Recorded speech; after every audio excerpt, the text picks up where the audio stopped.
Assalamualaikum warahmatullahi wabarakatuh. Selamat pagi dan salam sejahtera buat kita semua. Yang saya hormati Ibu Kepala Sekolah SDN 004 Bukit Datu, yang saya sayangi dan saya bangga kepada Ibu-ibu SDN 004 Bukit Datu. Pertama-tama marilah kita ucapkan puji dan syukur kehadiran Allah Subhanahu wa Ta'ala, yang mana pada hari ini kita masih diberi kesempatan untuk berada di ruang majelis guru SDN 004 Bukit Datu untuk mengikuti acara yang sangat penting dalam rangka mendukung tugas program guru penggerak. Sebelum saya memulai, saya meminta kepada Ibu Kepala Sekolah untuk memberikan kata sambutan buat saya. Kepada Ibu Kepala Sekolah, silakan. Duduk atau berdiri? Setelah Ibu lah. Ibu tadi berdiri, langsung saya lihat. Sekarang duduk berdiri. Assalamualaikum warahmatullahi wabarakatuh. Puji syukur kita kepada Allah Subhanahu wa Ta'ala dapat kita berkumpul bersama dalam rangka diseminasi budaya positif model 1.4 oleh CGP Bu Wandina Fitri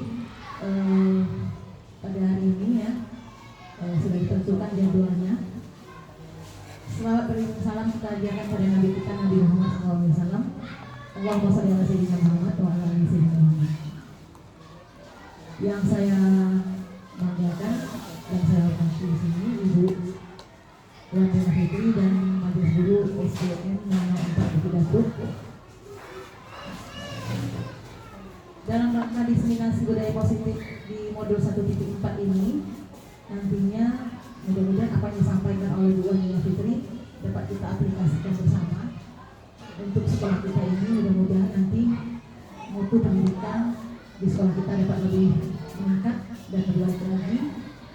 Yang dahulunya ilmu yang kita dapatkan hanya sedikit, mungkin dari diseminasi ini nantinya dapat ilmu yang pernah kami terima atau mengingatkan kembali ilmu yang telah kami terima supaya lebih baik lagi untuk kedepannya. Budaya positif ini nantinya lebih sangat apa ya, dibutuhkan untuk sekolah kita. Apalagi sekolah kita sudah menggunakan kurikulum merdeka ya. Ini sangat berhubungan sekali dengan kurikulum merdeka. Jadi budaya positifnya bagaimana nanti akan disampaikan oleh Bu Wandina Fitri, dapat kita gunakan, aplikasikan dan implementasikan nantinya di khususnya Bapak Ibu semua ini merupakan guru kelas atau guru studi, dapatlah diaplikasikan nantinya kepada siswa kita. Karena kita sebagai guru kelas harus dapat mengembangkan kompetensi yang kita miliki nantinya. Guru kelas atau guru studi dapat mengembangkan kompetensi dengan cara seperti ini Bapak Ibu ya, menambah pengetahuan kita daripada diseminasi ataupun seminar ataupun webinar ataupun kegiatan pelatihan-pelatihan lainnya yang tidak pernah kita dapatkan atau pelatihan-pelatihan yang secara mandiri yang kita lakukan nantinya. Baik Bapak Ibu dan Ibu Wandina Fitri, kami ucapkan terima kasih telah memberikan ilmunya nantinya yang dapat diaplikasikan oleh Bapak Ibu kita di sini, dan mudah-mudahan Bu Wandina Fitri dapat melaksanakan kegiatan CGP ini dengan lebih baik lagi dan lebih lancar ya, dan semoga berkah ilmu yang disampaikan oleh Bu Wandina Fitri. Terima kasih dan saya ucapkan terima kasih sekali lagi. Wabillahi taufiq wal hidayah. Assalamualaikum warahmatullahi wabarakatuh. Amin ya rabbal alamin. Terima kasih kepada Ibu Kepala Sekolah. Pertama-tama marilah kita ucapkan puji dan syukur kepada Allah Subhanahu wa Ta'ala, yang mana pada hari ini kita masih diberi kesempatan untuk bertemu kembali di tempat di ruang majelis guru SDN 04 dalam keadaan sehat walafiat untuk mengikuti acara saya yaitu diseminasi budaya positif modul 1.4. Salawat serta salam tak lupa senantiasa kita sanjungkan kepada junjungan kita baginda Nabi Muhammad SAW hijrah dari zaman jahiliyah ke zaman yang bermartabat dan berilmu, serta akan selalu kita nantikan syafaatnya di akhir hayat. Sebelumnya saya izin kepada ibu-ibu SDN nomor 4 Bukit Datuk untuk mengucapkan ribuan terima kasih karena telah sudi menghadiri desiminasi saya hari ini Selasa tanggal 4 Juni 2024. Ini sebenarnya adalah tugas saya sebagai guru penggerak di angkatan 10 yang akan saya berikan kepada Bapak Ibu desiminasinya, dan tugas ini akan saya upload juga ke YouTube. Saya berdiri di sini sama sekali tidak untuk menggurui ibu-ibu semua, tapi saya berdiri di sini untuk memberikan ilmu yang saya dapati waktu program penggerak yang saya jalani saat ini. Jadi saya berdiri di sini bukan semata-mata saya lebih pintar atau lebih apa ya, ibu. Cuma saya di sini hanya berbagi ilmu yang saya dapati, sharing kepada ibu-ibu semuanya. Hari ini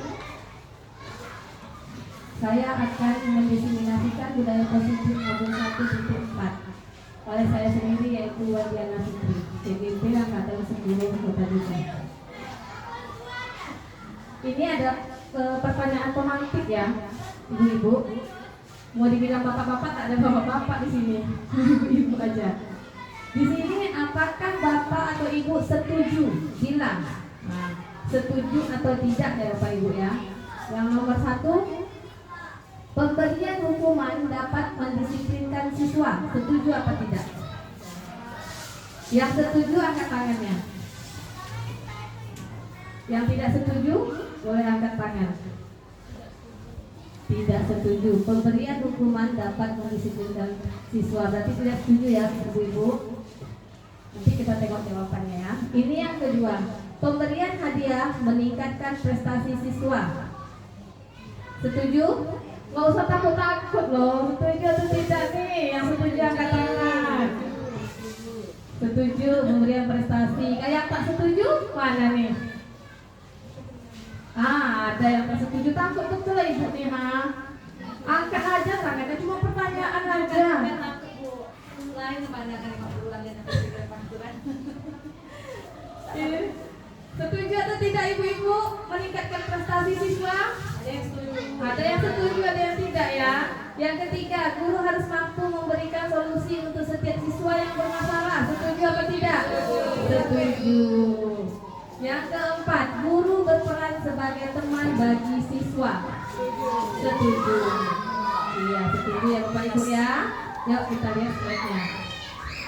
Sekarang kita memasuki positif mindset, yaitu budaya positif. Apa itu budaya positif? Budaya positif adalah perwujudan dari nilai-nilai atau keyakinan universal yang diterapkan di sekolah. Nah, contohnya apa Ibu? Budaya positif yang kita terapkan di sekolah nih, kebajikannya, nilai-nilai kebajikan universalnya apa yang kita terapkan di sekolah? Pembiasaan. Apalagi Ibu? Disiplin. Apalagi? banyak Bu. Apalagi Bu Dwi? Apalagi? Sudah ada disiplin, pembiasaan. Apalagi? Bu Berta? Tanggung jawab. Apalagi itu? Apalagi? Kerja? Iya, kerja sama. Masih banyak ya ibu-ibu budaya positif, nilai-nilai kebajikannya yang kita terapkan di sekolah untuk siswa kita ya. Ini konsep-konsep inti untuk menciptakan budaya positif. Ada 6. Inilah nanti yang akan saya terangkan kepada ibu-ibu semua. Yang pertama itu adalah disiplin positif, poin pertama. Poin kedua adalah keyakinan kelas atau sekolah.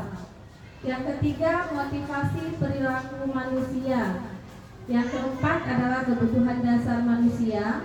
Yang kelima, posisi kontrol seorang guru. Dan yang keenam adalah segitiga restitusi, sebetulnya tertinggal itu restitusinya. Nah, dari keenam ini mana yang ini? Yang merasa aneh? Yang belum pernah didengar?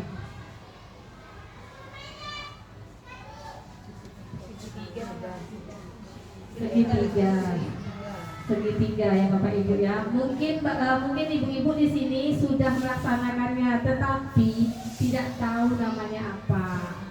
Tapi nanti di slide berikutnya akan kita jelaskan.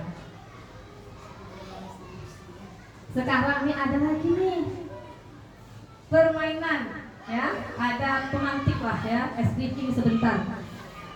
Di sini Anda dan teman Anda, berarti Anda cari teman di sebelahnya.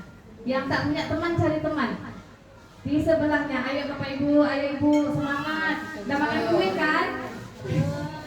Oke, Anda dan teman Anda akan melakukan kegiatan. Cobalah buka. Nah, tangan itu digenggam satu. Tapi nanti tugas Anda adalah mengepalkan salah satu tangan Anda. Nah, dikepal tangan kita salah satu. Coba Anda bayangkan bahwa Anda menyimpan sesuatu yang sangat berharga. Nih, yang dikepal ini adalah sesuatu yang sangat berharga. Nah, di dalam kepalan Anda itu, Anda perlu menjaga benda tersebut sekuat tenaga. Dan karena begitu pentingnya untuk kehidupan Anda, tugas ini jangan sampai dilepaskan. Lalu rekan Anda, teman di sebelahnya ini, mencoba dengan segala cara untuk membuka kepalan tangan Anda tadi. Coba, ayo coba membuka. Coba sekuat tenaga membuka kepalan, tahankan itunya supaya jangan terbuka. Ayo, bagaimana? Apakah Anda akan memperlakukan atau tidak? Sekuat tenaga, ayo. Coba anak Anda, walaupun teman Anda boleh membujuk, menghardik, mengintimidasi, memarahi, menggoda, apakah Anda akan lepaskan? Tidak. Kenapa? Menawari uang ya? Iya, malahan ada di situ menawari uang agar Anda bersedia membuka kepalan tangan Anda. Kenapa? Hah? Iya, penting buat kita. Selain itu, sesuatu yang berharga. Nah, sesuatu yang berharga, penting buat kita itu sebenarnya masuk ke dalam disiplin positif kita ya. Kita itu mengontrol diri kita sendiri. Kita tidak ini barang kita. Walaupun kita itu harus diintimidasi, disiksa, atau kita diberi uang, dibujuk rayu, ayolah buka, nanti kasih ini. Tapi kita dengan pendirian kita, tidak, ini punya aku. Jadi kita mengontrol diri kita sendiri. Kalau positif 1M, ini aku tinggal cincin ya. Ya. Kok dia asal 1M, mahal 1M juga aku kasih jelas.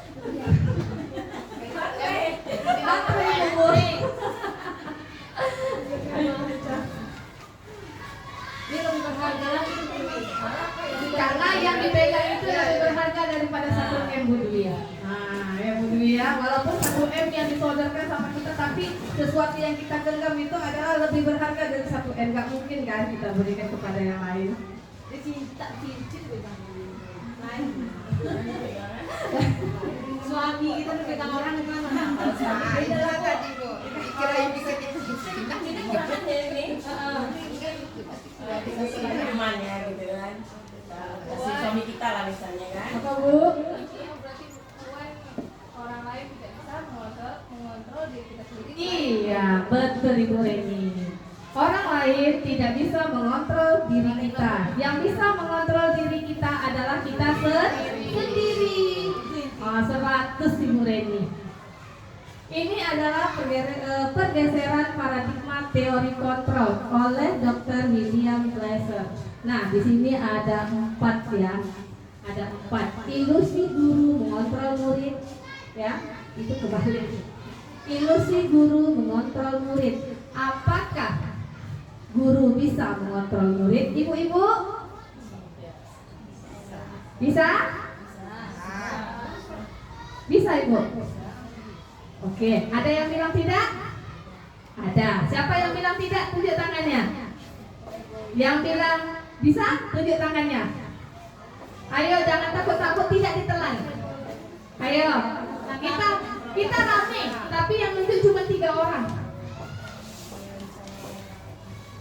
Ilusi guru mengontrol murid. Bisa tidak? Saya tanyakan kembali, bisa tidak? Oh gitu ya. Nyaman. Nyaman ya. Contohnya seperti ini. Dia tidak bikin PR. Dia tidak bikin PR ini. Malas lah bikin PR. Ya kali PR-nya. Terus kita nih, kenapa kamu tidak bikin PR nak? Malas bu, banyak kali PR-nya bu. Oh begitu. Apakah kita marah? Tidak kan? Tidak. Sebenarnya siapa yang mengontrol dirinya? Dirinya sendiri bu. Dia mengontrol dirinya sendiri. Kita kan nggak bisa ngapa-ngapain sama siswa kan? Kita nggak bisa marah. Kita nggak bisa menghukum. Nah, ya udahlah, besok jangan lupa bikin PR-nya lagi ya nak. Nah, hari ini ya ibu kasih nih nggak bikin PR, tapi besok bikin. Dalam hatinya selamat. Berarti dia mengontrol dirinya sendiri. Nah, dia mengontrol dirinya sendiri. Nah, yang kedua, ilusi bahwa semua penguatan positif efektif dan bermanfaat. Ya.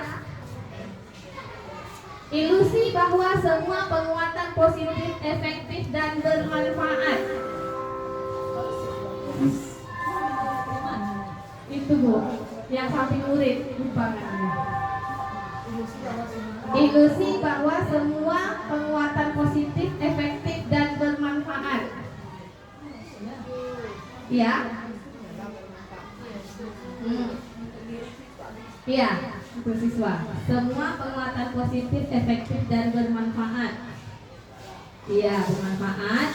Kalau kita memberikan motivasi penghargaan ya, bermanfaat. Tapi untuk jangka pendek. Kalau jangka panjang tidak rasanya ya. Tahan ibu, setahun ngasih hadiah terus. Penguatan positif bukan hanya hadiah saja. Iya. bisa juga dikasih dengan Iya. Tapi itu bisa juga jangka pendek sebetulnya, jangka panjangnya tak bisa juga. Nanti karena tidak ini kan. ini mau kerjaan itu juga ada tujuan. Iya. Nanti Bu Siska kita masuk ke situ. Yang ketiga, ilusi bahwa kritik dan membuat orang merasa bersalah dapat menguatkan karakter.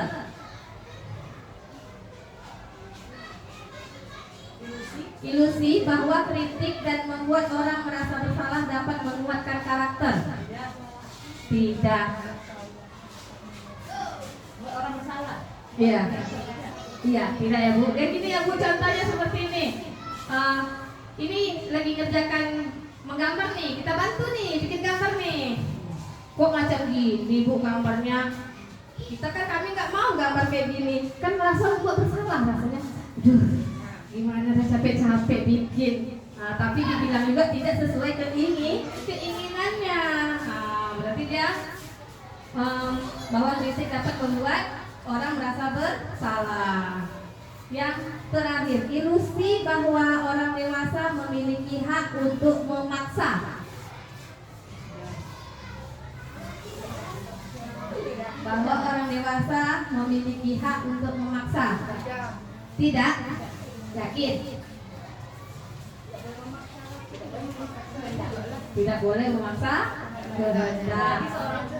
Iya, nanti juga mau sesuai belajar Iya. Iya betul Bu. Memiliki hak memaksa kita. mau dia lagi Tapi kalau kita bilang seperti ini gimana? Memaksa tidak Bu? Besok tuh PR-nya harus dikerjakan lagi. Kenapa nggak dikerjakan? Itu memaksa atau tidak Bu? mana ingat supaya dia bekerja. Itu bukan Harusnya kita adakan dulu. Iya, harus tahu mengingatkannya. Iya. Oh itu Bu, nanti masuk tuh Bu ke berikutnya. Iya, pertanyaan itu. Ya, Bu Ica. bagaimana seseorang bisa berubah dari paradigma stimulus respon kepada pendekatan teori kontrol. Nah, ini ada stimulus respon dan teori kontrol. Realitas kebutuhan kita sama. Di kontrol itu kebutuhan kita berbeda. Yang kita lihat itu kebutuhan kita sama, tapi ternyata kebutuhan kita berbeda, tidak sama. Nah, yang kedua, semua orang melihat hal yang sama. Ternyata setiap orang memiliki gambaran yang berbeda. Yang ketiga, kita mencoba mengubah orang agar berpandangan sama dengan kita. Tapi ternyatanya kita berusaha memahami pandangan orang lain tentang dunia. Benar? Yang keempat, perilaku buruk dilihat sebagai suatu kesalahan. Ternyata semua perilaku memiliki tujuan. Iya, ibu-ibu. Semua perilaku memiliki tujuan. Saya harus juara 1, saya harus bisa ini. Ya, Bu ya? Orang lain bisa mengontrol saya. Nah, ini tadi yang dibilang sama Ibu Reni tadi. Orang lain bisa mengontrol saya. Tetapi ternyata hanya Anda yang bisa mengontrol diri Anda. Seperti genggaman tangan Anda tadi, kepalan tangan Anda tadi, bisakah dibujuk rayu sama teman-teman di sebelahnya? Tidak sama sekali.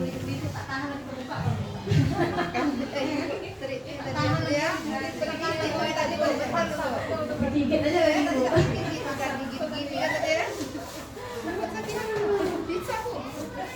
Lalu saya bisa mengontrol orang lain. Nah, ternyata kita tidak bisa mengontrol orang lain untuk melakukan apapun. Ya, ibu-ibu ya? Bisa Bu sebenarnya. Bisa, Bu. Tapi kita ingin banyak memberikan pandangan-pandangan Islam. Dari sisi yang mereka dengan Islam lah gitu kan. Kontrol yang tidak baik tadi. Tapi kalau kontrol yang baik itu ya bisa aja. Yang tak baik itu sebenarnya bisa. Ini kan pendapat teori pendapat orang. Iya. Sebetulnya bisa aja. Sebetulnya bisa saja ya, Bu ya, mengontrol orang lainnya. Maksudnya mengontrolnya Yang positif ya. Iya. Lalu yang ini nomor 24667. Yang ketujuh, pemaksaan ada pada saat rujukan gagal.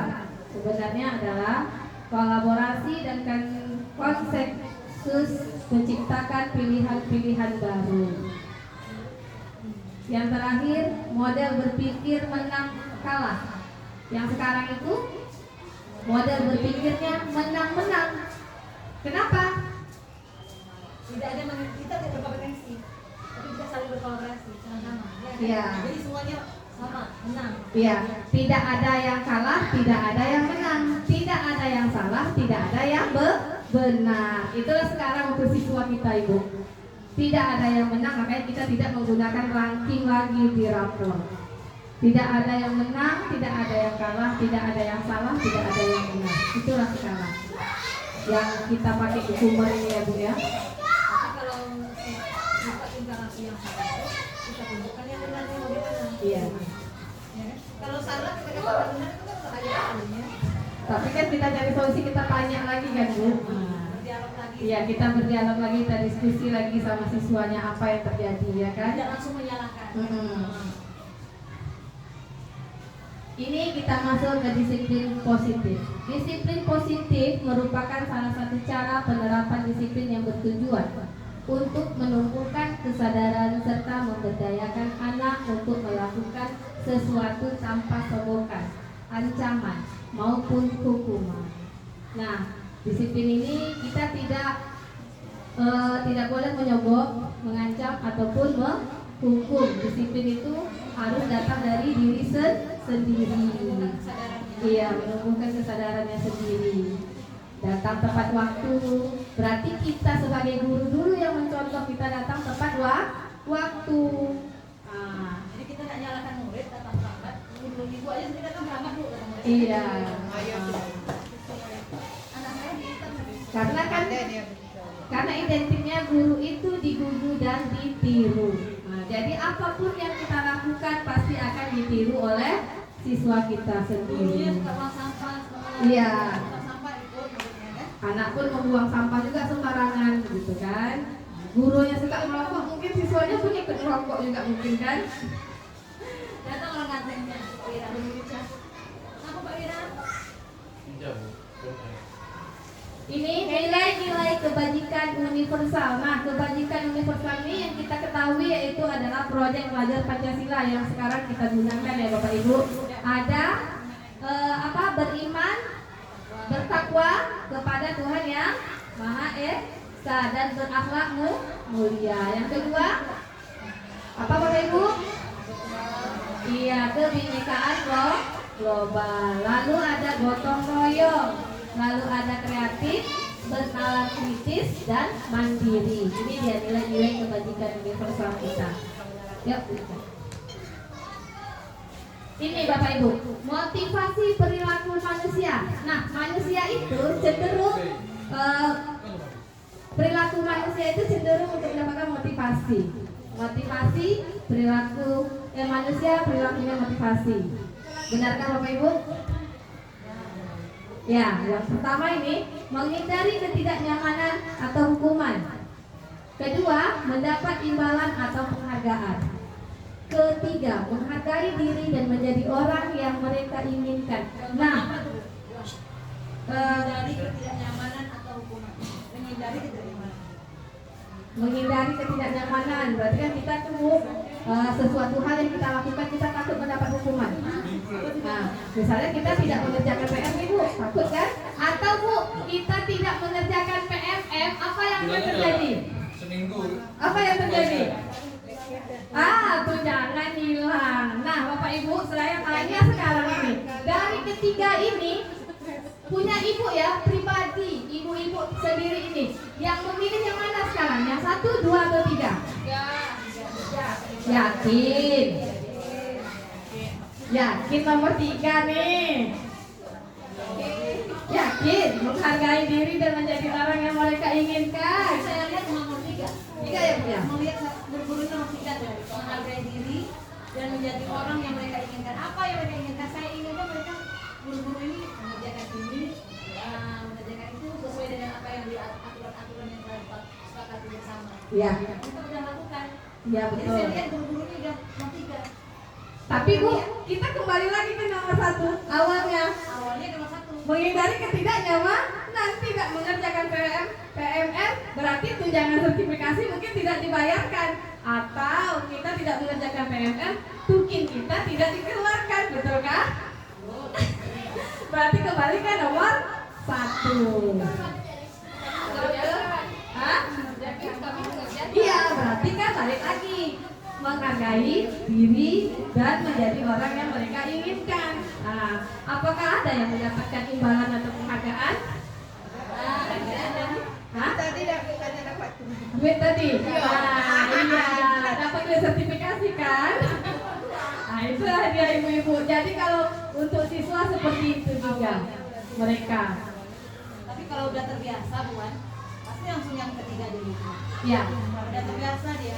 awalnya kan berat memang kan. Nah, awalnya karena memang nomor 1 menghindari ketidaknyamanan. Kita harus datang tepat waktu nih, karena nih ceklok. Nah, gitu. Yang pertama itu kita memang menghindari ketidaknyamanan karena takut tadi. Begitu juga dengan siswa, takut tak bikin PR dapat hukuman. Nah, itu dia. Ya, selanjutnya. Nah, ini hukuman. Kita masuk kepada slide berikutnya yaitu hukuman, konsekuensi, dan restitusi. Nah, adakah yang tahu hukuman itu apa? Hukuman itu satu tindakan perbuatan yang tanpa adanya perencanaan. Berbuat saja. Oh ya, tanpa direncanakan ya Bu ya. Konsekuensi, Ada kesepakatan. konsekuensi dan kesepakatan. Restitusi, Terus ada tindakan ada tindakan 1, 2, 3-nya. oh ya. Itulah. Hukuman itu adalah sesuatu yang menyakitkan Ibu. sesuatu yang kita ingat sampai tua. Sampai tua kita ingat. Contohnya saya pribadi. Waktu itu saya masih ingat sekitar kelas 3 atau kelas 6 SD. Waktu itu saya sama Ibu Salma kalau tidak salah. Masih ingat gurunya, Ibu Salma. Jadi waktu itu saya nggak tahu kejadiannya apa. Saya dipukul Bu. Tangan saya itu diginikan pakai penggal halus yang kayu tuh diginikan Bu sampai menangis. Itulah Bu hukuman itu. Memang mengingatkan. Menurut saya dulu kalau orang punya kaki dua batas. Heeh. Yang siapa namanya? Nah, dia nanti kalau kepala semuanya dia semuanya. Iya, jadi Bisa nulis tulisan semua. Ya hantu semua satu kelas itu kalau ada gini. jadi membekas ya Bu ya. Itulah hukuman itu. Sesuatu yang menyakitkan Saya Bu. pindah langsung sekolah, pindah sekolah. Langsung pindah sekolah Ibu. Kebetulan Ibu Salma itu juga temannya mama saya. Cuma saya tak berani ngadu. Maklumlah zaman orang dulu kan tak berani mengadu. Pindah kawah ibu pindah sekolah itu kan dekat.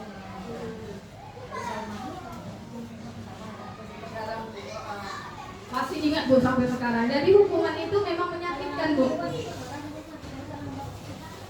Sekarang ya kan? Datang ke sekolah langsung. Cara masuk penjara di Jawa. Kalau sekarang dulu dia masuk penjara ya. Masuk penjara ya Bu ya. Konsekuensi itu adalah sesuatu yang kita tetapkan. Nah, kita tetapkan bersama murid kita di kelas. Sebetulnya konsekuensi itu ya, kita membuat keyakinan kelas, tapi konsekuensinya masih guru juga yang membuat konsekuensinya. Kita mendidik. Iya. Sedang memberikan apa berulang. Apalagi kalau SD kayak coba keyakinan kita buat cerita dulu gini bagaimana nak? Jadi nanti baru ada dulu sama. Kalau SD ini tak bisa dia langsung. Iya, kita sama-sama karena kita bukan anak SMP atau anak SMA. Kalau anak SMA udah pikirannya kan udah dewasa kan berpikir. Restitusi adalah pilihan. Nah, itu tadi setiap permasalahan pasti akan mendapatkan solusi dan penyelesaiannya. Jadi kita bertanya dulu kepada siswa kita kenapa, mengapa. Itu dia. Yuk Bu. Berdasarkan bagian di atas, berikut adalah penjelasan tentang hukuman, kontekstual, dan restitusi tadi. Nah, itu dia hukuman. Hukuman itu tidak berencana, bersifat satu arah, bisa berupa hukuman fisik, psikis, atau kata-kata kasar. Yang kedua, konsekuensi, bersifat terencana, sudah disepakati, bentuk-bentuk konsekuensi dibuat oleh pihak guru. Kamu kalau yang hukuman tadi contohnya ya seperti saya pribadi atau kepada siswa ya, misalnya dia menggunakan sepatu putih. Kamu nih pakai pula sepatu putih ke sekolah. Sekolah ini kan sepatunya hitam, apa pula sepatu putih? Buka sepatunya. Satu harian gak boleh pakai sepatu. Itu hukuman kan Bapak Ibu?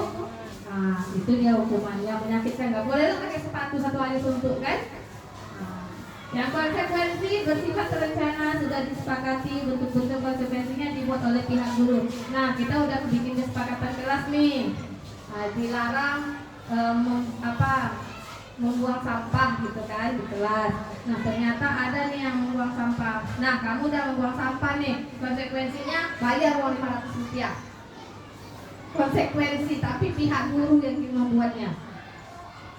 Bukan anak yang membuat konsekuensinya.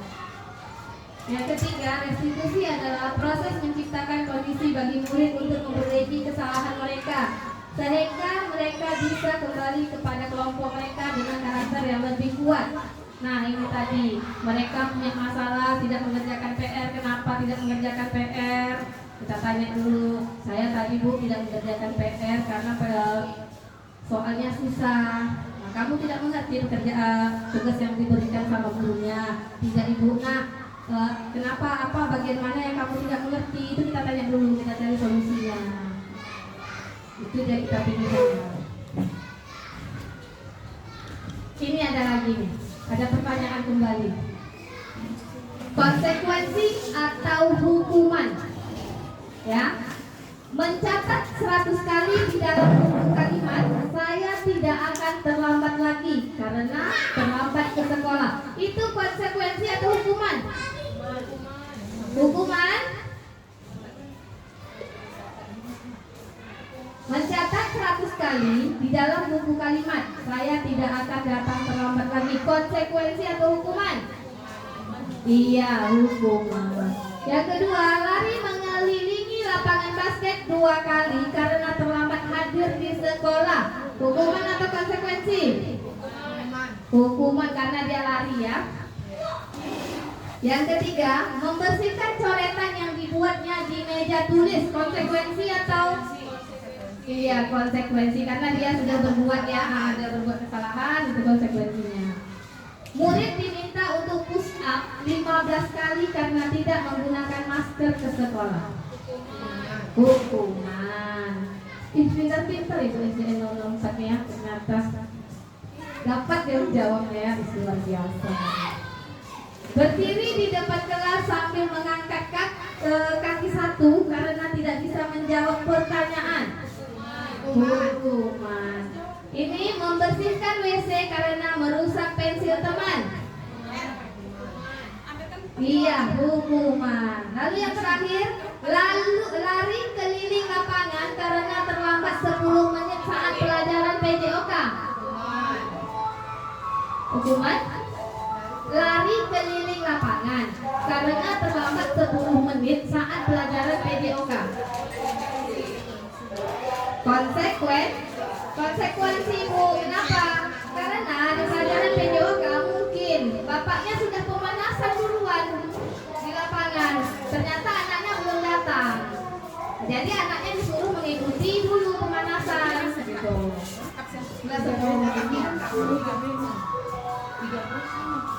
Ini dihukum oleh penghargaan. Ya, dihukum oleh penghargaan untuk siswa. Pengaruh jangka pendek dan jangka panjang. Nah, dihukum oleh penghargaan. Nah, kalau kita memberi penghargaan setiap hari ini, itu jangka panjang apa jangka pendek? Tahan ibu, setiap hari setahun ibu kasih terus hadiah terus sama anak murid. Itu jangka panjang. Jangka pendeknya itu Bu, anak tidak mau nanti dia termotivasi lagi karena tak ada hadiah nih salah lagi. Kan?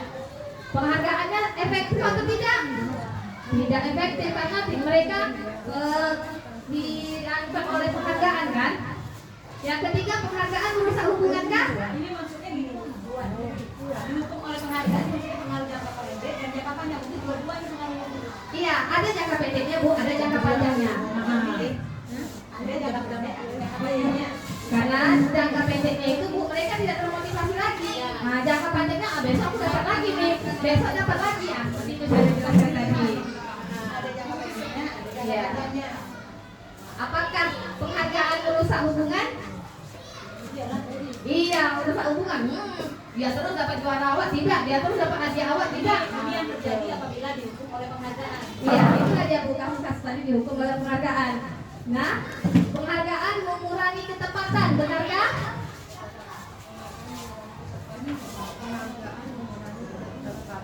Maksudnya dibuat. Ketepatan di sini Penghargaan mengurangi ketepatan. Jadi karena sudah hari ini kita kasih penghargaan, besok tidak. Jadi anak-anak itu untuk mengerjakan tugas itu, alah besok saya dapat tanda tugas. Nah, gitu. Alah besok palingan tak ada lagi macam kemarin. Nah, gitu tuh Bu, maksudnya. Jadi dia lambat-lambat aja lah tulis. Nah, itu penghargaan mematikan kreativitas. Sama ya, ini di atas masih. Penghargaan menghukum. Nah, ini dia menghukum tadi ini.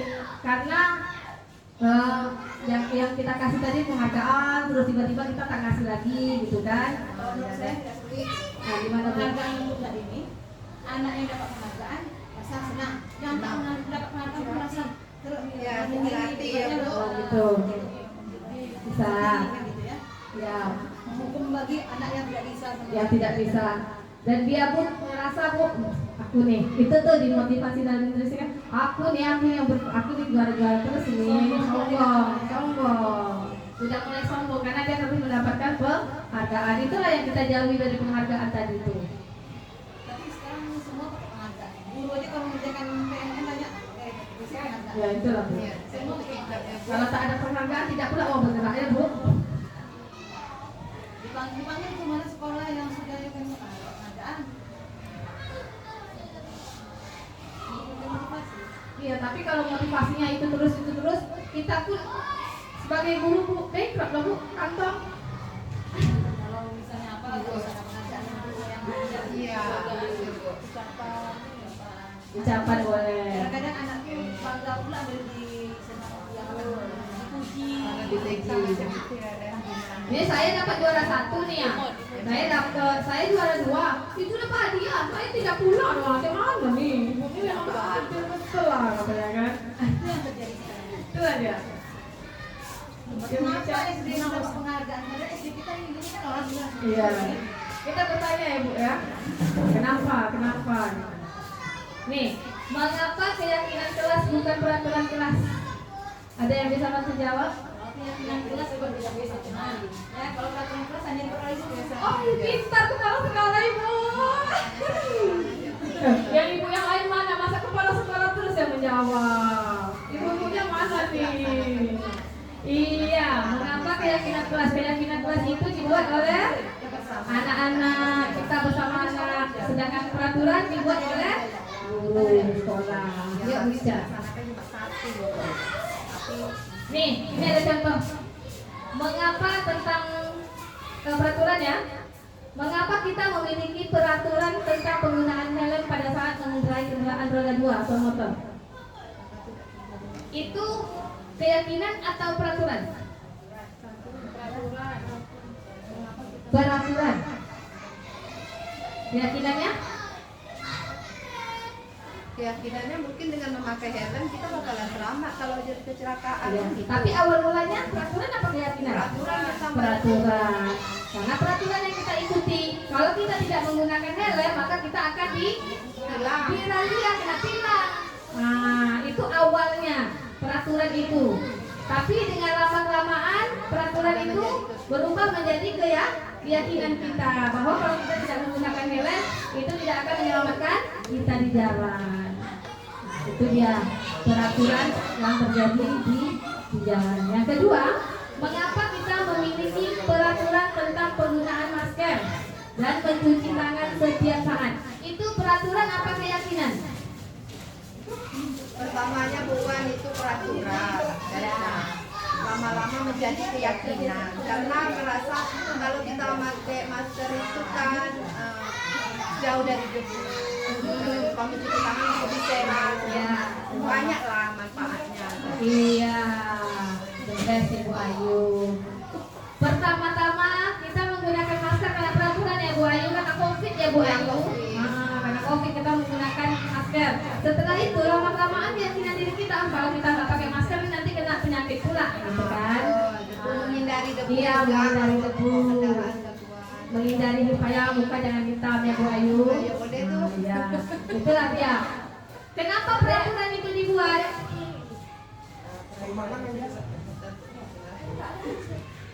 Untuk ditaati kan? Tapi kebanyakan peraturan itu dibuat untuk dilanggar kan?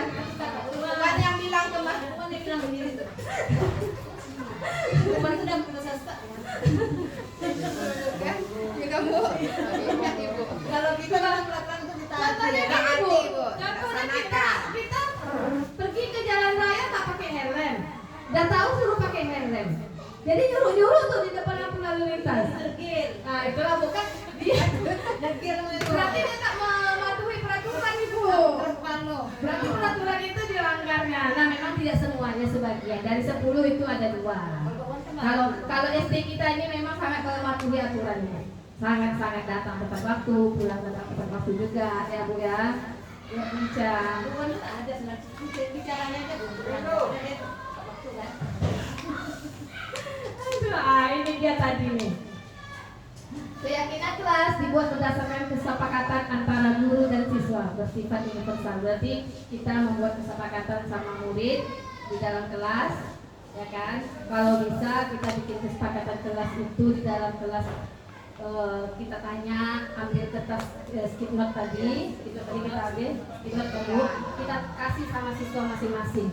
Nah, Kita bikin keyakinan, kita tanya apa keyakinannya, membuat kesepakatan. Nah, peraturan nomor 2, peraturan biasanya dibuat oleh guru bersifat satu arah. Kita yang membuat peraturan. Jangan datang terlambat, jangan membuang sampah sembarangan, tak buat PR kena denda 1.000. Ya, Bu? Tidak ada yang sempat. Iya, bisa. Atau tidak membuat PR suruh cuci WC. Ada tuh? Nggak ada. Kalau dia buang sampah itu NPT-nya lagi ya. Ya Bu ya. Ada tak sampahnya? Iya Bu, betul. Nanti sampah dia Bukan sampah kami ya, katanya. Bukan sampah kami nih Bu. Ini sampah dari siapa nih? Padahal lawan apa dia membuang sampah? kalau bisa sampah tuh catat mau. Iya betul Bu. Sampah ini ya gitu.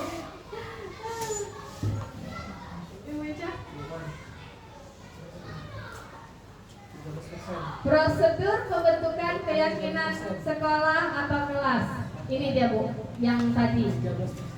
Mempersilahkan warga sekolah atau siswa untuk mencurahkan ide tentang peraturan yang akan disepakati. Nah, seperti yang saya bilang tadi, kita di satu kelas itu kita kasih kertas sama siswa, kita tanyakan kira-kira kelas itu kita bikin apa sama anak siswa tadi.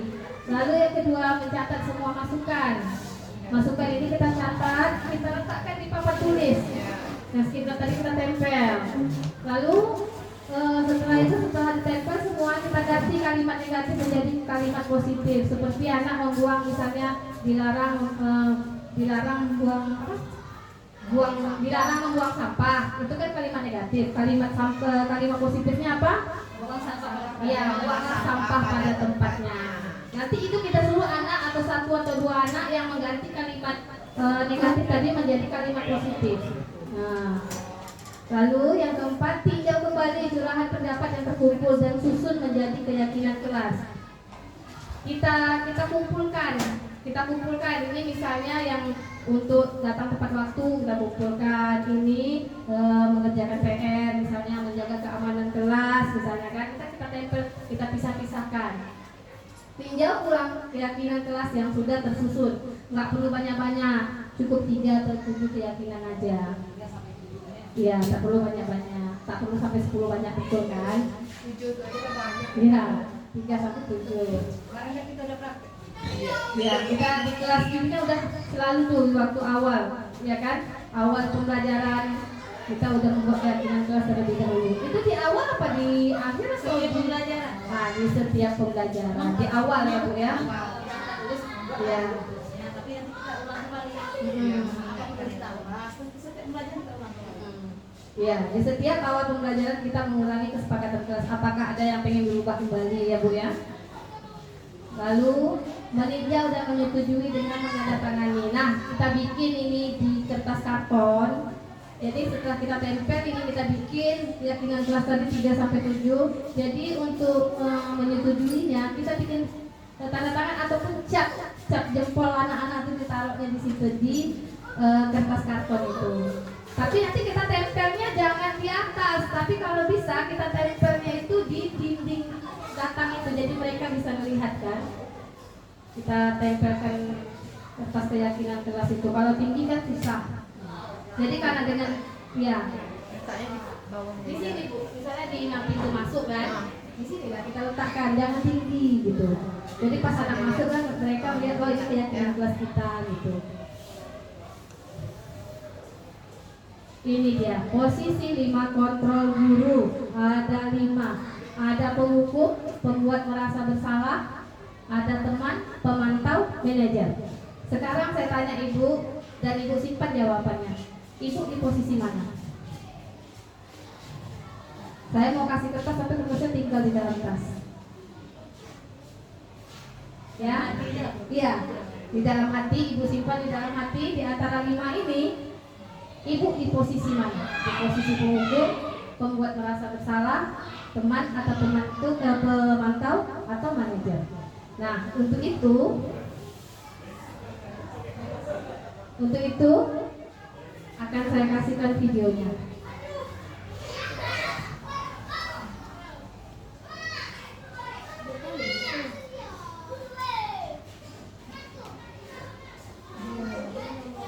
Besok dari ini, kira-kira Jadi bagilah. Ini ada posisi penghukum Ibu.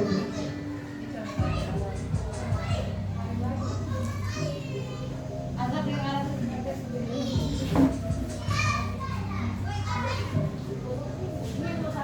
Naren, Ya, penghukum.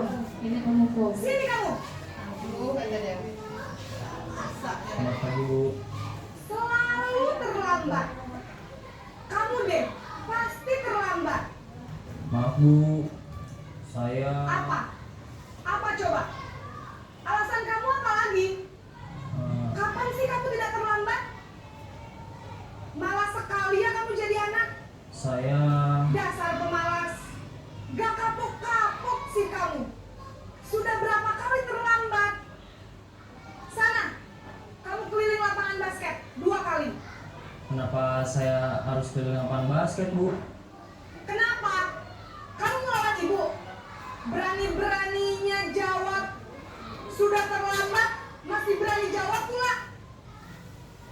Sekarang, keliling lapangan basket 5 kali sekalian. Biar kapok. Cepat. Pergi sana ke lapangan basket.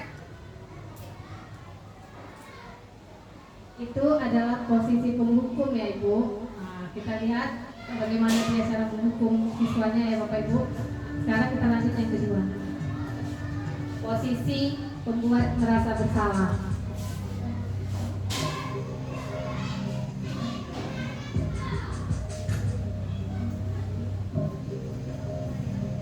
Naren,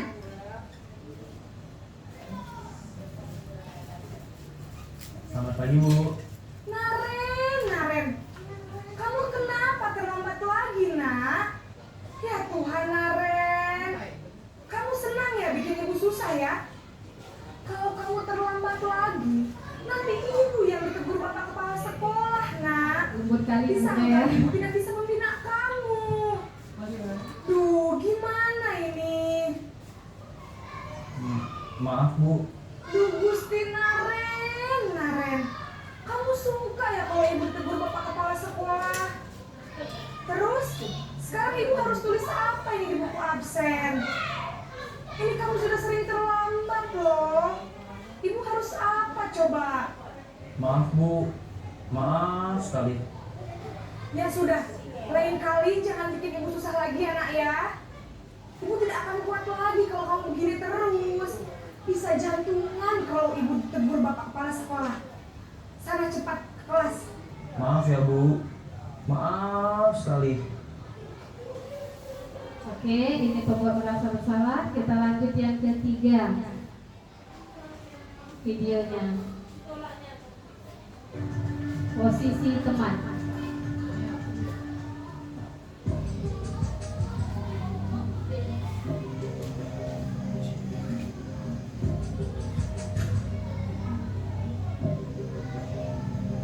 Naren,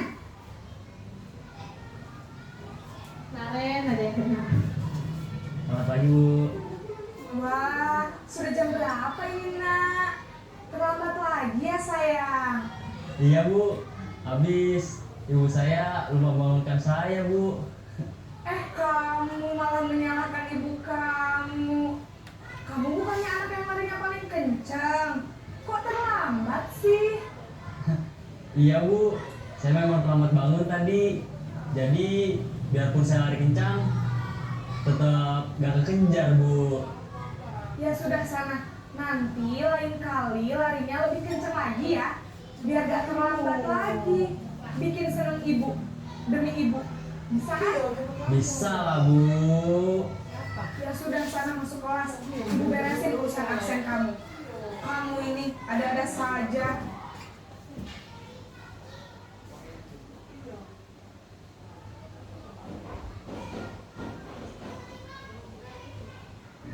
Lanjut ke posisi pemantau.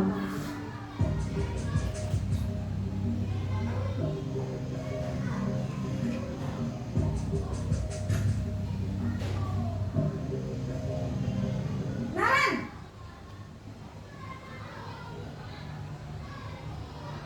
Selamat pagi Bu. Naren, apa peraturan sekolah kita tentang jam berapa kita harus masuk sekolah, nak? kita harus di sekolah jam 7, Bu. Iya betul, sekarang sudah jam 7.20. Naren sudah tahu konsekuensinya jika terlambat hadir. Paham, Bu. Saya harus tinggal kelas pas jam istirahat selama 20 menit. Iya benar, konsekuensinya demikian. Jadi nanti jam 9.30 pas istirahat, kamu harus tinggal di kelas, kerjakan tugas tambahan untuk ketertinggalan kamu, ya.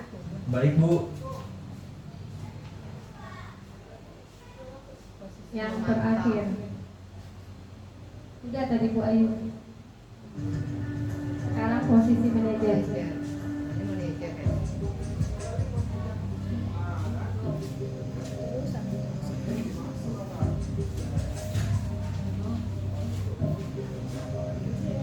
Naren, Ada lah nih orang. Ini makan diri segar juga selesai. Selamat pagi, Bu. selamat pagi Naren. Maaf, Bu. Saya terlambat. Iya, sekolah masuknya jam 7, sekarang sudah jam 7.20. Jadi sekarang bagaimana ini Naren? Maaf, Bu. Saya lupa setel alarm saya semalam. Baiklah, menurut kamu, keyakinan sekolah yang mana yang perlu kamu tingkatkan? Menghargai diri sendiri dan orang lain mungkin ya, Bu. Setuju. Jadi, apakah Naren meyakini prinsip saling menghormati tersebut? Iya, Bu. Saya meyakininya. Apakah Naren bersedia memperbaiki masalah keterlambatan ini? Bersedia, Bu. Bagaimana kamu akan perbaiki masalah keterlambatan ini? Saya akan coba untuk tidak lupa menyetel alarm saya, Bu. Baik, kalau Naren lupa menyetel alarm di rumah, ada orang yang kira-kira bisa bantu mengingatkan tidak? Ada, Bu. Kakak saya, Kak Ema. Ada lagi selain Kak Emma? Selain Kak Ema, ada ibu saya. Baik, jadi yang mengingatkan Naren adalah Kak Emma dan ibu kamu ya? Kira-kira akan mulai setel alarm kapan nih Naren? Setelah pulang sekolah, akan segera saya lakukan. Baik, jadi Naren akan setel alarm untuk bangun besok pagi dan akan diingatkan oleh kakak dan ibunda Naren ya. Ada lagi yang mungkin perlu dilakukan Naren agar tidak terlambat bangun lagi. Tidak ada, Bu. Baik Naren, terima kasih untuk kerjasama kamu. Sekarang kamu perlu kembali ke kelas untuk belajar. Baik, Bu. Terima kasih. Ya, Ibu pegang dulu jawabannya ya. Kembali dari ke Ica, ke PPT. Ibu pegang dulu jawabannya, nanti baru saya tanya jawabannya. Nah, ini tadi yang posisi penghubung. Posisi penghubung itu yaitu menghardik, menunjuk-nunjuk, berkecak pinggang, membentak. Kamu udah terlambat. Dia akan membentak ya. Yaitu hukuman fisik atau verbal. Nah, dampaknya yaitu anak menjadi pendendam. Yang kedua, tidak menyukai guru atau mapel tertentu. Anak tuh karena dia dendam, dia nggak menyukai guru tersebut. Itu dia posisi penghukum. Nah, posisi pembuat merasa bersalah, suaranya lembut, namun menyalahkan siswa seperti yang tadi. Kedua, guru menyatakan kesalahan pada siswa dan guru menderita. Kalau ibu dimarah kepala sekolah, bagaimana? Ya kan? Dampaknya membuat siswa merasa bersalah. Yang kedua, rendah diri dan menarik diri dia, rendah diri dia. Yang ketiga, posisi teman, guru bersikap ramah. Kedua, cenderung bersenda gurau untuk menghangatkan suasana, karena dia udah akrab sama guru, satu guru itu. Dampaknya, murid hanya bergantung pada satu guru saja. Hanya guru itu yang dia senangi, guru yang lain dia tak senangi. Yang kedua, membuat siswa tidak bisa mandiri, apa-apa guru itu. Lalu kita masuk pada posisi pemantau. Nada bicara dan ekspresi datar, identitas berhasil, pemantau tetap memantau saat siswa diberi sanksi. Itu dia. Dampaknya menghitung hadiah atau hukuman yang diberi tanpa melihat nilai kebajikan. Salah nih. Tidak sepenuhnya mandiri. Nah, mereka tidak sepenuhnya mandiri. Yang manajer suaranya netral, tercipta identitas positif atau berhasil. Yang ketiga, mengajukan pertanyaan bermakna, membantu siswa memecahkan masalah. Jadi kita mencarikan masalah sama siswa bersama-sama, mengajukan pertanyaan kenapa, yang seperti video tadi. Dan Pemantau itu iya, sama. Tapi menghitung hadiah atau hukuman. menghitung hadiah atau hukuman yang diberi tanpa melihat nilai, Bu. Dampaknya murid mandiri dan percaya diri memecahkan masalahnya sendiri. Jadi ibu-ibu posisinya yang di mana?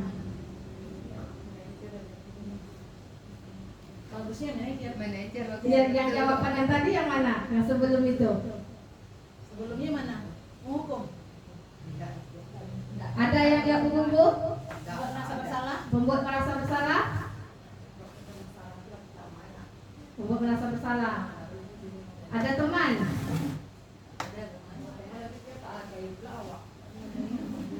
Ada pemantau? Sebenarnya adalah yang ideal itu manajer. Tapi kalau misalnya paling tidaknya kita kalau bagusnya jadi pemantau atau manajer. Kalau bisa jadi manajer pemantau. Iya, keduanya, pemantau atau manajer. Pemantau dan teman juga bisa. Pemantau dan manajer juga. Tapi alangkah banyak kalau manajer ya, Bu ya. Bagusnya manajer. Bagusnya manajer. Kadang kita nih malas nggak berdialog. Iya. Kan pakai dialog lama. Nanya dulu kenapa kamu tak bikin PR? Harusnya seperti itu. Hmm. Harusnya. Sebenarnya kita lakukan juga Ibu, tapi mungkin tidak selalu. Ya Ibu Ayu ya. Lagi membuat yang jadi Iya, lagi banyak membuat, kerja ya. tak sempat guru yang Karena gini. dia yang bicara sendiri. Iya. Katakan tentukan PR-nya. Bu, ini udah biasa. Ini semangat lagi Kita belum bertanya dia udah Dia nanya. memberitahu Tapi dia masalah. apakah kita ada memberi solusi waktu itu? Ada nggak solusinya? Ya kalau Misalnya bagaimana seharusnya Jangan diulangi lagi. Iya. Itu biasanya. besok juga mau Kerjakan Iya. lagi sebelum pergi gitu kan. malam mungkin Iya, sekitar gitu. sebelum pulang tuh belum jadi kan PR belum pulang sekolah PR. Ya, itulah solusi yang kita berikan. Biasanya gitu.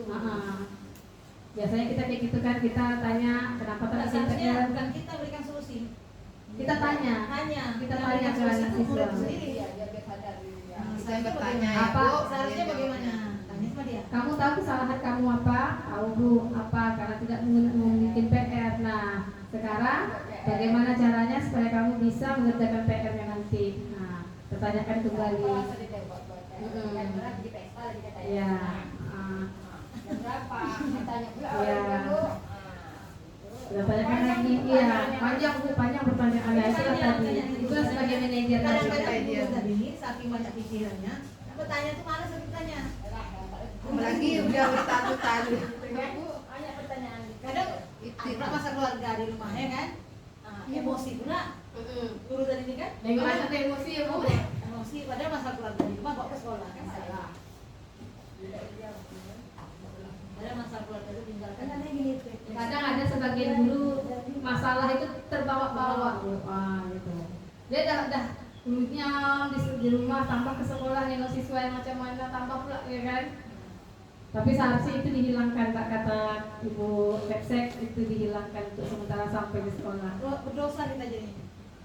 Kalau kita ingat lah. Kalau jam istirahat nak Berdosa naik kita berak jadi naik masalah lagi. keluarga dibawa ke sekolah, anak jadi apa Biasa.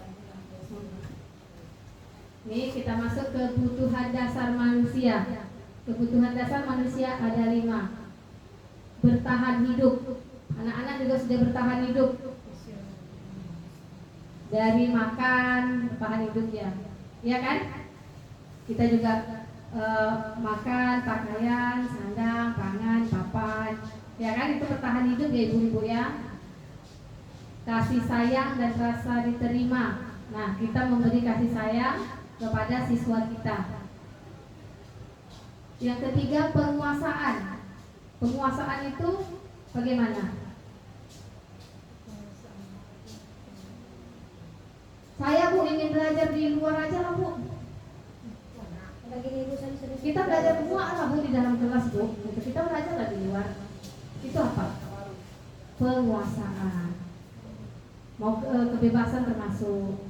Mereka pengen kita main di luar Labu untuk hari ini Bu. Nah, pengen dia bebas kan.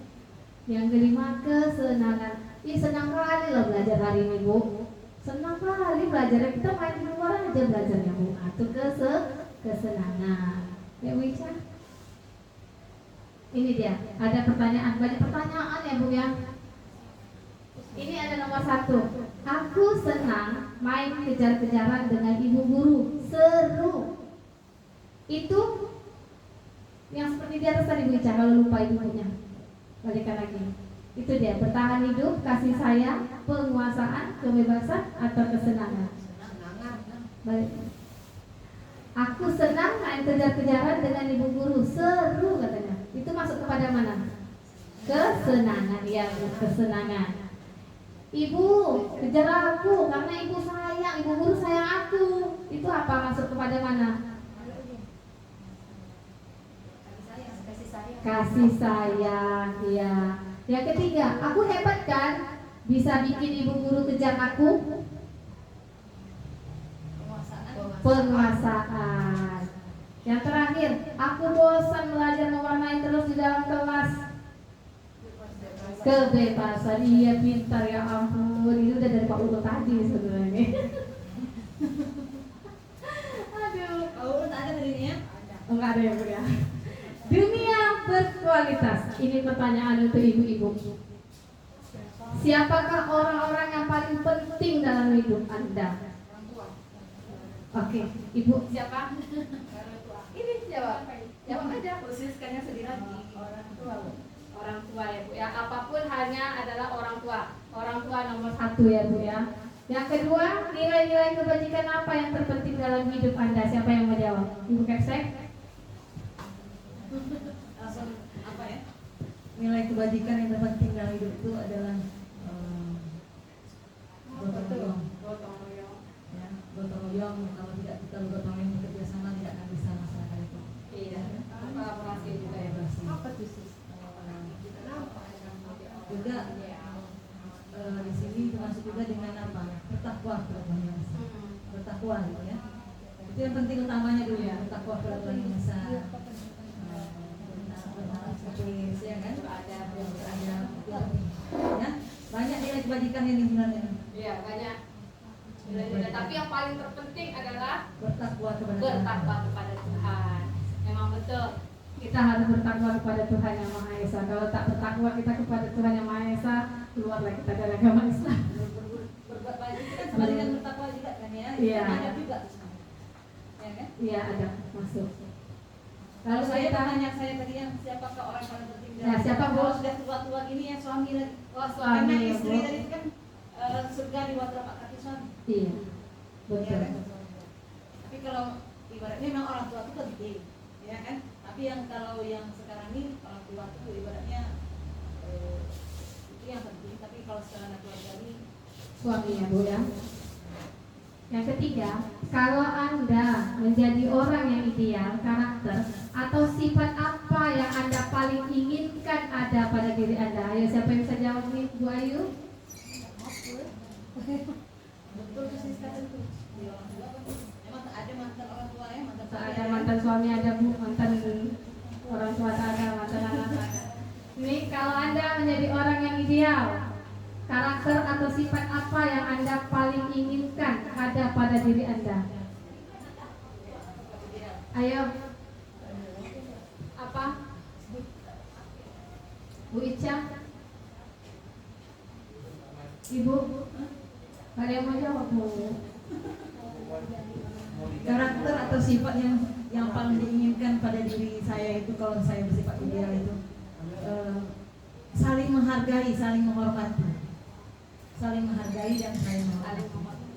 Ya. Jadi kalau karena saya ini maunya sama kita semua, tidak ada saling membedakan kan gitu ya. Jadi saya sebagai pimpinan kan gitu ya. Jadi saya maunya kita sama-sama tahu topoksi kita tuh apa kan gitu, topoksi kita apa. Jadi kalau bisa kita sama-sama di sini saling menghargai, saling menghormati, ya itu aja yang saya inginkan. Itu penting Ibu, saling menghargai dan menghormati antara sesama kawan Ibu ya, rekan sejawat.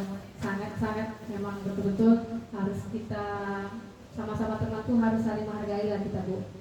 Jangan ada nanti di sana A, di sana B ya Bu ya. Lalu yang keempat, apa pencapaian Anda yang Anda sangat banggakan? Nah Ibu Ayu bisa jawab nih. Apa Ibu pencapaian yang sangat Ibu banggakan sampai saat ini Ibu? Apa tuh Bu Ibu? Kerja kali. Kerja. Ya. Mendapatkan pekerjaan ya Bu ya, jadi PNS ya Bu ya. Bukan itu, pekerjaan yang kita dapatkan tuh sangat bagaimana ya? Sangat guna lah, sangat bermanfaat juga lah bagi diri kita, sama keluarga kita, orang tua kita, seperti itulah. Jadi pekerjaan itu sangat membanggakan lah ya buat ibu-ibu ya, dapat membantu orang tua dan orang terdekat ya Bu Iya ya. betul. Kalau Siska, Apa Bu Siska pencapaian Anda yang sangat Anda banggakan? Nah jadi itu Siska. Apa Bu Siska? Nah, Alhamdulillah lulus P3K semua yang diharapkan orang ya Bu ya. Ini apa pekerjaan ideal bagi Anda? Ibu Ica apa pekerjaan ideal bagi Ibu Ica? Guru, memang cita-citanya guru ya Bu ya. guru agama, ustazah. Ustazah, maunya dipanggil Ibu Ustazah. Ceritakan bagian perjalanan hidup Anda, di mana Anda merasa itulah titik puncak hidup Anda. Ayo, siapa? Bu Berta? ketika kita mencapai tujuan yang kita inginkan. Ketika kita mencapai tujuan yang kita inginkan. Tujuannya apa Bu? Menjadi orang yang sukses, Oh, menjadi orang yang yang sukses. berguna, kan? Suruh ceritakan Bu. Iya, ceritakan. Menjadi istri soleha ya Bu ya. Nah itu paling penting, bukan? Ceritakan perjalanan hidup Anda. Ceritakan perjalanan hidup Anda. Ceritain Ibu Ibu, tak ada Bu. Masa tak ada Ibu nih? Ibu nih yang penuh perjuangan loh Ibu, saya tahu. Coba Ibu ceritakan. Nanti nangis Bu. Iya. Sesekali dengar siapnya. Besok tak dengar lagi suaranya Bu. Itu ceritakan bagian perjalanan hidup yang paling merasa itu titik puncaknya. Perjalanan hidup saya ini kalau dicerita banyak ceritanya. Yang paling Ibu. Perjalanan hidup Anda di mana Anda nanti merasa itulah titik puncak hidup Anda, ya kan? Perjalanan hidup itu saya dari kecil bercita-cita ingin menjadi guru atau polwan. Jadi rasanya setelah itu mengapa saya ingin jadi guru, dari kecil sudah ingin jadi guru kan bukannya. Kalau untuk jadi polwan pikir-pikir lagi, ini banyak biaya untuk jadi polwan kan? Jadi orang tua hanya guru SD. Adik-beradik ada 5 orang yang nak disekolahkan. Berapalah gaji guru SD pada masa itu ya kan? Jadi untuk kuliah pun tak dapat kuliah. Tamat SMA ingin kuliah untuk jadi guru. Orang tua tak dapat nak kuliah karena adik-beradik masih banyak lagi nak sekolah. Menangis saya buat tak dapat saya kuliah. Nenek saya mengatakan usah Dika kuliah lagi, adik Dika masih banyak lagi. Bapak Dika sakit-sakit, usah kuliah lagi. Jadi saya, apa kata orang tua saya, kerjalah, cari kerja, sambil kerja itu kuliahlah uang biaya sambil kerja itu biayalah uang kuliah kita sendiri. Kerja saya honor pada tahun 98, honor guru bahasa Inggris saya honor. Pulang sekolah naik oplet, kadang untuk ongkos oplet pun tak ada. Jalan kaki dari saya mengajar di 2 tempat, honor SD 26 Sukajadi, SD 18 Sangatua. Honor saya setelah itu pulang sekolah kadang super oplet pun tak mau terima uang ongkos saya karena di guru kan, guru honor. Itu kadang sepatu pun habis untuk jalan kaki. Jauh ya Bu ya. Bawa emak satu, kadang-kadang pulang sekolah masuk ke PT perusahaan-perusahaan. Oh, nak cari kerja Nak lagi. cari kerja lagi. Ini udah jadi guru nih Bu. Udah jadi guru honor. Masuk ke perusahaan PT pelayaran. Nanti pesan orang tua saya kalau melamar kerja itu ikut tradisi orang Minang. Nah apa gitu Pak? Saya bilang apa saya kan? Kalau bisa aja semua. Jadi nanti kalau ditanya orang bisa aja jawab. Bisa bawa Honda? Bisa. Padahal saya tak bisa Honda. Bisa bahasa Inggris? Bisa. Memang saya waktu sekolah sini kan jurusan sekretaris kan banyak belajar bahasa Inggris kan. Saya bilangnya bisa. Nanti mengartikan nanti dia surat di sini ada surat masuk dari kapal seksi mana, artikan satu bahasa Indonesia. Ya bisa, saya bilang. Semua ditanya bisa. Panggil saya kerja. 5 saya kerja PT Pelayaran. Memang pada masa itu kalau gaji guru honor saya 1 bulannya 50.000. Pada masa itu 50.000 hanya bisa beli rok 1. Rok di pasar Henggol. Jadi diterima di PT Pelayaran gaji saya 200.000 sebulan. Satu harinya dapat 150.000. Itu 150 uang makan atau apa? Uang kapal masuk. Uang kapal masuk. Kalau kapal masuk banyak uang saya. Dikasih Honda 1, Mega Honda 1. Dikasih Mega Honda 1, dikasih uang satu harinya 150, sebulannya gaji 200.000. Iya. Duit masuknya banyak ya Bu ya. Maksudnya banyak. Disuruh saya megang 1 CP saja di sekretaris pribadi bosnya. Pas ada penerima yang data saya masih masuk sebagai guru honor. Saya terima PT Pelayaran itu. Masih 6 bulan saya kerja situ. Ada tes untuk disekolahkan pemerintah. Pak saya bilang ikutlah tes ini kalau kerja swasta nanti sudah nikah punya anak berhenti. Tapi kalau pegawai negeri guru ada cutinya ini. Memang saya kepingin kan kuliah, tapi tak dapat kuliah. Ikut tes dari 100.000 100 orang peserta, 10 orang yang lulus, masuk saya. Yang ngetesnya langsung dari Dinas Pendidikan Provinsi. Nama saya kebetulan dapat urutan yang ke-9. Tahunnya saya lulus itu di Dumai belum ada pengumuman kelulusannya untuk dikuliahkan di 2 PGSD yang di Dumai. Kami anak pertama Dumai dulu. Tahun 2000. Tahun 2000 yang saya dapat kerja 6 bulan. Dalam 6 bulan itu dapat saya tabung uang 1 juta lebih untuk saya kuliah di Pekanbaru. Ongkosnya apa semua makan saya dari uang tabungan saya. Jadi kuliah saya sampailah tamat kuliah. Tamat kuliah itu langsung diangkat pegawai negeri tahun 2003. Tamat tahun 2003 diangkat tahun 2003. Pada umur 23 tahun saya pegawai. Sampai saat ini ya. Jadi sekarang seperti sekarang ya. Sampailah berjalan jadi guru SD Bisu karena saya dari 255 mahasiswa saya peringkat pertama keluar kemarin di 2 PGSD. Jadi makanya Pak Kepala Dinas Pak Nahar itu memberikan saya letakkan di SD Bisu. Jadi setelah itu tahun 2021 saya diangkat menjadi kepala sekolah tanpa menggunakan yang namanya finansial tak ada. Memang ibaratnya murni pengangkatan pegawai murni, tidak ada pakai uang, langsung diangkat kepala sekolah juga gitu, kayak tes juga. Jumlah sekolah yang kosong pada masa itu 33 sekolah yang tak ada sekolah, tak ada kepala sekolahnya. Kami jumlah cakup itu ada 25 orang. Jadi 8 sekolah yang masih belum tak ada kepala sekolahnya. Jadi semua diangkat. Semua diangkat dari kepala sekolah. Ada teman saya yang tak mau diangkat, terima aja lah Bu. Tak mau diangkat jadi kepala sekolah, terima.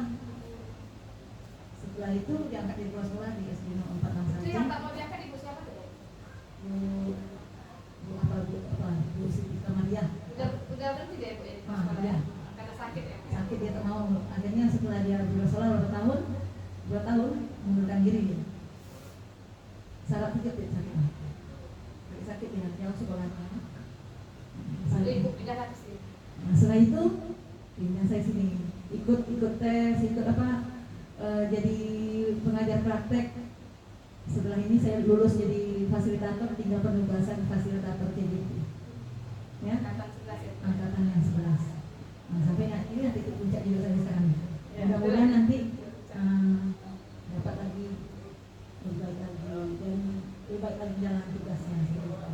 Ya, itu tadi orang yang ini pertanyaan yang bagaimana gitu ya. Inilah Bu akhir darinya Bu. Jadi kita bertanya tentang diri gurunya lagi kan, dari hati yang paling dalam sebetulnya ini pertanyaannya. Ini banyak yang memberikan dukungan pada saya ini bukan diri saya sendiri, teman-teman rekan kerja, suami, keluarga, ya kan? Dengar perjalanan ibu itu merinding bulunya bu rumah saya dengarnya. Nah, panjang dan dikaliku perjalanan ibu itu memang luar biasa. Uang yang saya peroleh dari Pemda Kota Dumai untuk kuliah PGSD itu bukan uang kan, biaya kan gratis semua sekolah kan. Malah saya ngirimkan uang sama orang tua. Oh ibu kirim lagi. Secara langsung itu saya uang. Saya ngirim uang sama orang tua. Adik saya nikah, saya di Lampung 4 orang. Adik saya nikah, saya kirim uang bantu untuk orang tua. Luar biasa itu. Memang memotivasi kawan-kawan yang ada di sini. Kalau Bu Siska mau Ibu Siska bercerita? Ini yang terakhir. Apa yang paling bermakna dalam hidup Anda? Ini Bu Berta akhirnya. Saya ya, apa yang saya ajarkan sebagai seorang guru mungkin itu perilaku atau ilmu pendidikan. Kalau anak itu bisa mendapat bisa, saya merasa senang. Yang bermakna itu memberikan yang terbaik kepada orang lain. Iya, apa yang Ibu yang kita ajarkan bisa bermakna buat anak-anak ya Bu ya, bisa didapatnya ya Bu ya. Itu yang kita merasa paling senang, paling bermakna dalam hidup kita. Iya, alhamdulillah. Inilah akhirnya curahan hati para ibu-ibu ada di sini. Memberikan yang terbaik lah sama orang lain, bukan ya kan? Iya. Apapun yang kita dapat, walaupun apa Bu namanya, secuil ilmu yang didapat bagikanlah, gitu kan ya Bu. Nah, ilmu yang kita dapat itu kita peroleh berbagilah sama orang lain, biar berkah. Bukan kan gitu juga. Iya Bu. Bukan kan seperti itu. Amin. Semoga ya Bu ya. Kadang-kadang pelit juga Bu. Jangan. Kalau bukan pelit terus Bu. Kalau bukan pelit nanti Enggak, kalau pelit bukan terus mendapat tugasnya gimana gitu. bahasa saya tak pelit. Enggak. Kalau pelit Bu, Kalau pelit. Iya. Enggak, mudah-mudahan jangan pakai kalau lah. Tidak pelit itu. Nah, Bu Siska. pelit Ibu. Pelit saya Bu Siska. Tidak. Begitu. Nih, yang tadi terdengar rasanya aneh di telinga ini dia segitiga restitusi. Ini yang kita udah laksanakan sebetulnya segitiga restitusi ini, tapi kita nggak tahu namanya apa gitu. Nah, saya pun nggak tahu nih Bu namanya apa. Tapi setelah mengikuti program guru penggerak nih, kemarin kayak gini dibikin di kelas, tapi memang belum selengkap ini gitu. Nah, tapi setelah mengikuti program ini kan, oh ternyata ini, nah gitu. Ikutlah Bu CGP nanti nih kalau ada angkatan 12 ikut lagi ya. Ya Bu ya. Ini yang pertama itu menstabilkan identitas. Nah, menstabilkan identitas. Setiap orang pasti pernah melakukan kesalahan. Itu yang kita tanyakan. Kamu, setiap orang itu pasti pernah melakukan kesalahan. Nah, kamu, iya, Ibu juga melakukan kesalahan. Ibu juga datang terlambat. Nah, jadi kamu bukanlah satu-satunya orang yang pernah melakukan ini. Itu yang kita tanyakan. Ibu pernah datang terlambat. Nah, jadi kamu jangan merasa kamu orang yang tidak. Jadi kamu jangan merasa kamu orang satu-satunya yang pernah melakukan itu. Itu yang kita tanamkan ke siswa. Lalu yang kedua, validasi kebutuhan. Nah, kita tanyakan alasannya kenapa. Kamu tentu punya alasan mengapa melakukan itu. Nah, jadi kita tanyakan alasannya apa. Kenapa kamu datang terlambat? Apa Bu, bangunnya kesiangan? Nah, ya kan? Itu kita tahu tuh alasannya. Bangunnya kesiangan. Kenapa bangunnya kesiangan? Nah, kita tanyakan kan. Lalu menanyakan keyakinan kelas. Nah, nilai-nilai apa yang kita sepakati. Setelah kita tanya tadi, kenapa kamu terlambat? Karena kesiangan Bu. Nah, kenapa kamu kesiangan? Nggak ada yang bangunkan gitu. Nah, kamu kan tahu nih, kamu hari ini udah terlambat ke sekolah, kesiangan. Apa yang akan kamu lakukan supaya kamu besoknya tidak terlambat lagi? Nah, seperti yang dikatakan Naren tadi, akan menghidupkan alarm. Selain alarm, siapa yang ada di rumah? Kakak, adik. Nah, minta tolong sama mereka. Itu yang kita bikin keyakinan sama siswa kita. Itu yang diharapkan nanti ya Bu ya, kita lah ya yang mendidik anak murid kita lagi seperti ini. Jangan seperti dulu lagi kalau misalnya kita datang terlambat, ya tak tahu udah jam berapa nih, lambat juga kau datang. Nah, gitu.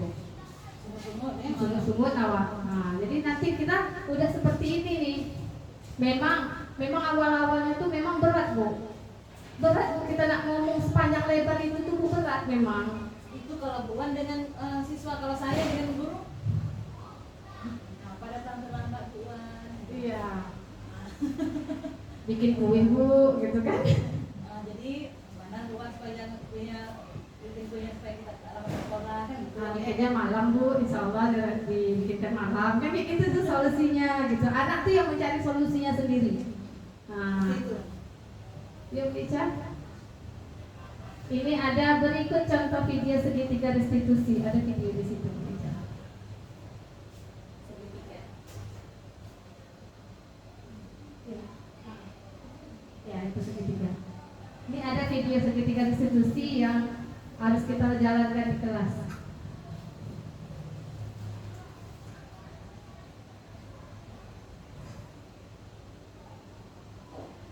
Siang Sarah, Siapa? sudah lama nggak ketemu Sarah. Kenapa hari ini ada di sini? Kesel Pak, kesel banget. Masa aku dikatain tukang fitnah Pak? Ya aku marah lah. Aku balik katain Eka di depan kelas. Kesel banget. Oh begitu. Ya pasti kamu marah dan kesal. Bapak juga akan marah apabila ada yang menuduh Bapak seperti itu. Kemudian pada saat itu kamu mau melakukan apa? Ya saya langsung ngatain Eka lah Pak. Kesel banget. Saya bentak-bentak dia depan teman-teman lain. Oh begitu. Pasti kamu melakukan seperti itu karena suatu alasan tertentu bukan? Iyalah, masa saya diam saja Pak? Ya saya bela diri lah. Masa saya dituduh tukang fitnah? Ya wajar lah. Mempertahankan harga diri itu sesuatu yang penting buat kamu. Untung kamu tidak bertindak lebih gegabah lagi, hanya membentak-bentak. Iya Pak. Untung saya masih bersabar dan hanya membentak saja. Sudah gemes padahal. Saya pasti bela diri lah. Ya pasti ya. Tapi kamu memilih untuk tetap bertahan dan bersabar. Kamu memilih untuk tidak berbuat lebih parah lagi bukan? Iya. Nah, sekarang coba kita lihat lagi tindakan kamu yang bentak-bentak Eka di kelas. Tindakan kamu itu kira-kira sesuai dengan keyakinan kelas atau prinsip kamu tidak? Enggak lah Pak. Capek Pak jadi pemarah. Jadi keyakinan atau prinsip mana yang kurang sesuai dengan keinginan kamu? Ya, saya sebenarnya sangat menghargai orang lain. Mungkin saat itu saya menjadi emosi, jadi tidak menunjukkan sikap itu. Kamu meyakini tidak? Menghargai orang lain itu penting buat kamu. Yakinlah Pak. Iya, setuju. Kita harus saling menghargai. Namun, ada juga keyakinan yang kita sepakati yang perlu kita jalankan apabila kita sedang marah, bukan? Ya saya bisa lebih proaktif, mulai dengan diri sendiri. Saya bisa jadi lebih bersabar, mengambil waktu jeda untuk berpikir mau apa selanjutnya. Kira-kira kamu bersedia memperbaiki masalah ini tidak? Bersedia Pak. Kalau kamu memperbaiki masalah ini, kamu akan menjadi orang seperti apa? Saya akan menjadi orang yang bertanggung jawab kali ya Pak. Dan senantiasa proaktif. Iya, menurut kamu bagaimana rasanya menjadi orang seperti itu? Ya nyaman lah, bangga bisa bersabar dan menahan diri. Baiklah kalau begitu. Yuk kita pikirkan bagaimana memperbaiki masalah ini.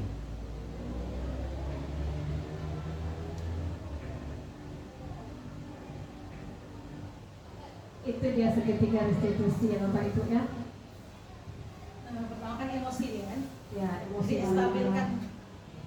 lama-lama emosinya turun. Lembut jadinya. Nah, lembut. Jadi dia tidak marah-marah lagi. Udah tahu dia kesalahannya apa, motor emosinya. Terakhir sudah di ajang terakhir ya Bu ya. Thank you. Udah habis ternyata Bu. Terima kasih kepada ibu-ibu, terutama kepada ibu kepala sekolah yang telah sangat memberi motivasi dan dukungan kepada kami CGP Angkatan 10 ya Ibu ya. Ibu sangat memberikan motivasi, dukungan, tak bosan-bosannya Ibu terus memberikan motivasi sama kami. Dan kepada ibu-ibu juga yang udah mau rela nih mengorbankan waktunya untuk duduk di sini. Ya Bu ya. yang telah mau berpartisipasi untuk mendukung terselenggaranya acara saya ini. Padahal acaranya acara saya pribadi, Bu. Apa-apa, dan bantu kita. Iya. Akhir kata saya ucapkan terima kasih wabillahi taufiq wal hidayah. Ini ada pantun satu. Tadi sebenarnya di awal ada pantun, Bu, tapi terlupa nak baca pantun nih. Bapak Gubernur datang belusukan, bawa baju simpan di lemari. Hanya itu yang bisa saya sampaikan karena saya pun telah lelah berdiri di sini.